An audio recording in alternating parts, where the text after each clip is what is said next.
नमस्कार दोस्तों, स्वागत है आपका मेरे चैनल कॉमिक्स लाइफ में। शुरू करते हैं मनोज कॉमिक्स की एक और मज़ेदार कॉमिक्स, राजमहल का षड्यंत्र। राजमहल का षड्यंत्र, लेखक विजय कुमार वत्स, चित्रांकन दिलीप कदम, मुरलीधर नांगरे, त्रिशूल कॉमिको। बहुत समय पहले की बात है। विराट सेन नाम का राजा देवनगर राज्य पर राज करता था। उसके शासनकाल में प्रजा हर प्रकार से सुखी थी, लेकिन विराट सेन को एक दुख था। वे निसंतान थे। संतान प्राप्ति के लिए उन्होंने हर संभव प्रयत्न किए, यज्ञ किए, दान दक्षिणा द्वारा निसहाय व गरीबों की दुआ प्राप्त की, लेकिन फिर भी उनकी इच्छा पूरी नहीं हुई। एक दिन, महाराज की जय हो, दूर देश से आया हुआ एक सौदागर आपसे मिलना चाहता है, उसे हमारे पास ले आओ। आज्ञा पाकर सैनिक वहां से चला गया। कुछ देर बाद, महाराज, मैं द्रविड़ देश का रहने वाला हूँ और सूखे मेवों का सौदागर हूँ। आपके राज्य से गुजर रहा था तो सोचा कि आपके दर्शन करने के पश्चात ही सफर पर आगे बढ़ा जाए। तुम्हारे विचार जानकर हमें अत्यधिक प्रसन्नता हुई सौदागर। महाराज, मैं ये अखरोट का नन्हा पौधा आपको भेंट देना चाहता हूँ। हमारे देश में उत्पन्न होने वाले अखरोट जग प्रसिद्ध हैं। सौदागर, हमारी इच्छा है कि तुम कुछ दिन हमारे राज्य में रुककर अपना व्यापार करो। जो आज्ञा महाराज। राजा विराट सेन के सम्मुख सिर झुका सौदागर वहां से वापस लौट गया। सौदागर के जाने के पश्चात राजा विराट सेन उदास हो गए। महाराज, आप एकाएक उदास क्यों हो गए? मंत्री जी, यह तो आप जानते ही हैं कि राजकीय उद्यान में जो भी पौधा लगाया जाता है वह सूख जाता है, इसलिए हम सोच रहे हैं कि इस पौधे का क्या करें। यही नहीं, राजकीय उद्यान का कुआं तक सूखा पड़ा है और समस्त वृक्षों पर पतझड़ छाया हुआ है। हम इस बात को जानते हैं कि राजकीय उद्यान की ऐसी हालत हमारे ही कारण है। हम निसंतान हैं, इसलिए राज उद्यान में लगाए गए सारे पौधे सूख जाते हैं। महाराज, आप ऐसा न कहिए। मुझे तो लगता है कि राजकीय उद्यान की मिट्टी में ही कुछ खराबी आ गई है। मंत्री जी, झूठ का सहारा लेकर आप हमें बहलाने की कोशिश न करें। हम अच्छी तरह जानते हैं कि यह सब हमारे ही कारण हुआ है। महाराज, आप धीरज रखिए। एक न एक दिन भगवान आपको संतान अवश्य देंगे। इसी इच्छा को मन में लिए ही तो हम जी रहे हैं मंत्री जी। राजा विराट सेन अखरोट का पौधा लेकर मंत्री सोमनाथ के साथ राज के उद्यान में पहुंचे। देख लो मंत्री जी, सारे उद्यान में बाहर के स्थान पर कैसी पतझड़ छाई हुई है। महाराज, आप चिंता न कीजिए, मैं शीघ्र ही उद्यान की मिट्टी की जांच करवाऊंगा। आप पौधारोपण करें। राजा विराट सेन ने अखरोट का पौधा उद्यान की भूमि में लगाया ही था कि देखा मंत्री जी, हमारे द्वारा लगाया हुआ यह पौधा भी सूख गया। मंत्री सोमनाथ राजा विराट सेन की दिल की हालत को भली प्रकार समझ रहे थे, अतः उन्होंने सिर झुका लिया। इधर राजमहल के एक कक्ष में राजा विराट सेन की दोनों छोटे भाई आपस में मंत्रणा कर रहे थे। भैया आदित्य सेन, राजा विराट सेन के बाद आप ही देवनगर के राजा बनेंगे। सुमित्र सेन, तुम ठीक कह रहे हो। राजा विराट सेन निसंतान है, मैं उनसे छोटा हूँ, इसलिए प्रथा के अनुसार उनके बाद मैं ही इस देश का राजा बनूंगा। राजा विराट सेन जितने नेक थे, उनके भाई उतने ही दुष्ट व विलासी प्रवृत्ति के थे। वे दोनों हर समय राग रंग में डूबे रहते थे। देवयोग से एक दिन शिव और पार्वती आकाश में भ्रमण करते हुए देवनगर के ऊपर से गुजरे। नाथ, मुझे तीव्र प्यास लगी है।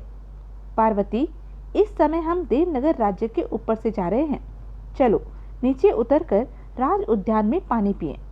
थोड़ी देर बाद, अरे यह क्या, बाग का तो प्रत्येक पेड़ सूखा हुआ है। फिर वे उद्यान में चलते हुए कुएं के पास पहुंचकर रुके। जैसे ही पार्वती जी ने कुएं में झांक कर देखा, यह कुआं भी सूखा हुआ है नाथ, इसमें तो एक भी बूंद पानी नहीं है। पार्वती जी की बात सुनकर शिव जी मुस्कुरा उठे। यह देखकर पार्वती जी खींच उठी। यह क्या नाथ, मुझे तो जोरों की प्यास लग रही है और आप मुस्कुरा रहे हैं। कुआं सूखा हुआ है, भला मैं इसमें क्या कर सकता हूँ? आप सब कुछ कर सकते हैं नाथ, ऐसे वीराने में मेरा दिल घबरा रहा है। आप शीघ्र ही अपनी माया द्वारा उद्यान में हरियाली कर दीजिए और कुएं में पानी भर दीजिए। जैसी तुम्हारी इच्छा पार्वती। अगले ही पल बाग को हरा भरा होते देख उद्यान के पहरेदार चौंके। अरे यह क्या, बाग में तो एकाएक ही हरियाली छा गई। यह क्या चमत्कार हुआ? चलो उद्यान में चलकर देखते हैं कि यह सब अचानक कैसे हो गया। और दोनों उद्यान के अंदर की ओर चल पड़े। आश्चर्य है, यकायक ही उद्यान का कायाकल्प कैसे हो गया। शिव जी की महिमा से सूखे हुए कुएं में भी लबालब पानी आ गया था। पार्वती जी ने कुएं से खींचकर पानी पिया और शिव जी से बोली, महाराज क्यों ना कुछ देर यहाँ पर रुककर विश्राम कर ले। ठीक है। और दोनों एक वृक्ष के नीचे लेटकर विश्राम करने लगे। तभी दोनों पहरेदार वहां आ पहुंचे। शिव पार्वती के वेश में कौन है आप, और उद्यान में किधर से घुस आए? पहरेदारों की बात सुनकर शिव जी हंसे, फिर बोले, हम सचमुच शिव पार्वती हैं और आकाश मार्ग से उद्यान में उतरे हैं। क्या बकवास कर रहे हो? मुझे तो तुम लोग कोई जादूगर दिखाई देते हो। तुम्हें हमारे राजा विराट सेन के समक्ष उपस्थित होना होगा। राज के उद्यान में घुसकर तुम दोनों ने गंभीर अपराध किया है। ठीक है, हम दंड भुगतने के लिए तैयार हैं, लेकिन हमें दंड देने के लिए तुम्हारे राजा को यहीं आना होगा। हम उनके पास नहीं जाएंगे। हम भी देखते हैं तुम कैसे हमारे साथ नहीं चलते हो। पहरेदार आगे बढ़ा और शिव का हाथ पकड़कर उन्हें घसीटने लगा। अरे, यह तो अपने स्थान से टस से मस नहीं हो रहा है। लगता है यह काफी बलशाली है। पहरेदार, तुम्हारे माथे पर तो पसीना छलछला आया है। पहले माथे का पसीना तो पोंछ लो, फिर मुझे अपने साथ ले जाने का यत्न करना। पहरेदार ने झल्लाते हुए अपने माथे का पसीना पोंछा और अपने साथी से बोला, तुम यहीं रुककर इन दोनों की निगरानी करो। मैं महाराज विराट सेन को बुलाकर लाता हूँ। इतना कहकर पहरेदार वहां से चला गया और राजमहल में राजा विराट सेन के समक्ष पहुंचकर बोला, महाराज, राज के उद्यान में एक स्त्री और पुरुष घुस आए हैं। वे अपने को शिव और पार्वती बताते हैं। क्या कहा? शिव और पार्वती? जी महाराज, मुझे तो वे दोनों प्राणी जादूगर नजर आते हैं। उन दोनों के उद्यान में आते ही उद्यान के सूखे हुए पेड़ हरे भरे हो गए और बरसों से सूखे हुए कुएं में पानी भी आ गया है। ओह, तब तो वे साक्षात भगवान शिव और देवी पार्वती ही हैं। पहरेदार, हमें शीघ्र ही उस स्थान पर ले चलो जहां वे दोनों आगंतुक ठहरे हुए हैं। हम शीघ्र ही उनके दर्शन करना चाहते हैं। आइए महाराज। उद्यान में पहुंचने पर मेरा शक ठीक ही निकला। ये तो वास्तव में शिव और पार्वती ही हैं। इनके दर्शन पाकर आज मेरा जीवन सफल हो गया है। मुझे आगे बढ़कर इनका आशीर्वाद लेना चाहिए। विराट सेन ने तुरंत आगे बढ़कर शिवजी के चरण पकड़ लिए।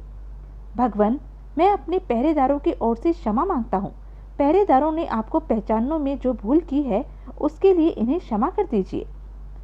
शिवजी ने विराट सेन के कंधे पकड़कर उसे ऊपर उठाया। उठो विराट सेन, उठो। मैंने इन्हें नादान समझकर क्षमा कर दिया है। विराट सेन की आंखों से आंसू बह रहे थे। विराट सेन, तुम रो रहे हो? तुम तो सारी सुख सुविधाओं से संपन्न हो, फिर तुम्हें किस बात का दुख है? माँ पार्वती, सब सुख सुविधाओं से संपन्न होते हुए भी मैं बहुत दुखी हूँ। हमें अपने दुखी होने का कारण बताओ। संभव है हम तुम्हारी कुछ सहायता कर सके। माँ, मुझे इस बात का दुख है कि मेरी कोई संतान नहीं है। मेरे राजा होने की वजह से सब लोग मेरे मुंह पर तो कुछ नहीं कहते, पर पीठ पीछे मेरी निंदा करते हैं। कहते हैं निपुते राजा का तो मुंह देखना भी अशुभ है। लोगों की ऐसी बातें सुन सुनकर मैं परेशान हो उठता हूँ। ओह, तो यह बात है। नाथ, आप तो अंतर्यामी हैं, आप सब कुछ कर सकते हैं। राजा विराट सेन को आप एक संतान दे दीजिए। यह क्या कह रही हो पार्वती? ऐसा कदापि नहीं हो सकता। क्यों नहीं हो सकता? क्योंकि पूर्व जन्म के पापों के परिणाम स्वरूप विराट सेन के हाथों में संतान की रेखा नहीं है, इसीलिए मैं मजबूर हूँ। नहीं नाथ, आपको मेरा कहा मानना ही होगा, वरना मैं आपसे नाराज हो जाऊंगी। पार्वती, तुम बहुत हठी हो। जिस बात की जिद एक बार ठान लेती हो फिर उसे पूरी करके ही छोड़ती हो। फिर शिवजी जी महाराज राजा विराट सेन से बोले, विराट सेन, अपने पूर्व जन्म के पापों के कारण तुम 7 जन्मों तक संतान का मुंह नहीं देख पाओगे, लेकिन पार्वती की हट के सामने मुझे झुकना पड़ रहा है। मैं तुम्हें पुत्र तो दे सकता हूँ, लेकिन उसकी आयु 20 वर्ष से अधिक नहीं होगी। क्या तुम इस बात के लिए तैयार हो? भगवान, मुझे स्वीकार है। इस प्रकार कम से कम मेरे माथे से निपुता होने का कलंक तो मिट जाएगा। तो सुनो राजन, आज ही के दिन और इसी समय तुम अपनी रानी को इस उद्यान में भेजना। तुम्हारी इच्छा पूरी हो जाएगी। भगवान, आपने मुझे संतान का वरदान देकर सब कुछ दे दिया है, पर एक बात ध्यान रखना, 20 वर्ष पश्चात तुम्हारे पुत्र की मृत्यु हो जाएगी। विराट सेन एक बार फिर शिव पार्वती के चरणों में नतमस्तक हो गया। विराट सेन को संतान का आशीर्वाद देकर शिव पार्वती वहां से प्रस्थान कर गए। 20 वर्ष के लिए ही सही, लेकिन संतान का मुख देखना तो नसीब होगा। शिवजी ने पार्वती को कैलाश पर्वत पर छोड़ा और स्वयं पाताल लोक में नागलोक के राजा वासुकी के पास पहुंचे। ओह भगवान शिव, आप आज यहाँ कैसे? नागराज वासुकी, आज हम आपसे कुछ मांगने आए हैं। आज्ञा दीजिए भगवान, मैं अवश्य ही आपकी मांग पूरी करूंगा। वासुकी, आज पार्वती की हट के कारण हमें एक निसंतान राजा को संतान का वरदान देना पड़ा है। अतः हम चाहते हैं कि आपका पुत्र नागेश राजा विराट सेन के यहाँ पुत्र बनकर जन्म ले और 20 वर्ष उनके यहाँ व्यतीत करके पुनः नागलोक वापस आ जाए। भगवान, आपने प्रथम बार इस सेवक से कुछ मांगा है, इसलिए मैं आपको निराश नहीं करूंगा। नागेश राजा विराट सेन के यहाँ अवश्य ही पुत्र बनकर जन्म लेगा, यह मेरा वचन है। मुझे तुमसे ऐसी ही आशा थी नागराज। तुम अगले सप्ताह आज ही के दिन नागेश को राजा विराट सेन की राज के उद्यान में भेज देना। जो आज्ञा भगवान। 1 सप्ताह पश्चात। पिताजी, 20 वर्ष के लिए मैं अपनी सर्प देह को छोड़ रहा हूँ, अतः आप मेरी इस सर्प देह को सुरक्षित रखना। 20 वर्ष पश्चात जब मैं पुनः नागलोक आऊँगा तो इसी सर्प देह में प्रवेश करूँगा। इस बात की तुम चिंता न करो पुत्र। अगले पल नागेश ने सर्प देह छोड़ दी और एक भौरे के रूप में परिवर्तित हो गया। अच्छा पिताजी, अब मुझे आज्ञा दीजिए। जाओ बेटा, 20 वर्ष तक मैं तुम्हारी प्रतीक्षा करूंगा। तो यह थी अब तक की कहानी। आगे की कहानी जानने के लिए बने रहें मेरे साथ। और हाँ, मेरे चैनल को लाइक, शेयर और सब्सक्राइब करना ना भूलें। धन्यवाद।